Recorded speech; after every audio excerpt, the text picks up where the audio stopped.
100 days down.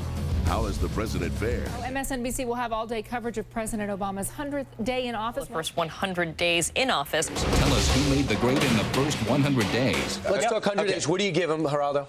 Few actually think that the 100th day of the Obama administration is important in itself. But across Washington this week, everyone played their part.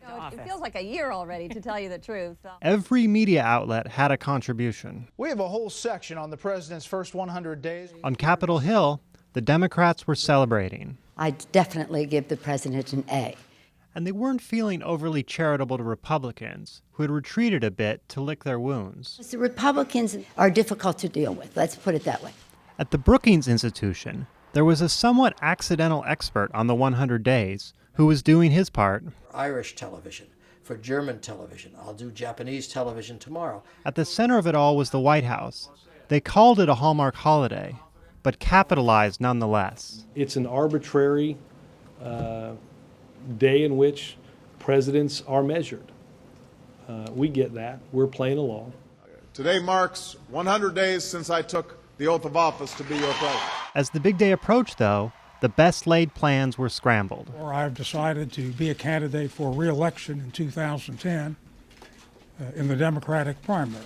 There was real news, from Arlen Specter to interrogation techniques, even swine flu. Swine flu is a very big story. A real story has to dominate a manufactured story. It's the nature of the game. President Obama went all the way to Missouri for an event to mark the day, but MSNBC ended up cutting away. We may be dipping in and out of this event in Missouri. Again, President Obama, one half the subject matter for this broadcast. But wheels were already in motion, and the media went ahead with their pre-planned stories. It's one of those seemingly inevitable Washington rituals. I can remember Ray Price, who was Nixon's speechwriter, trying to encourage Nixon to somehow turn this off. It can't be done.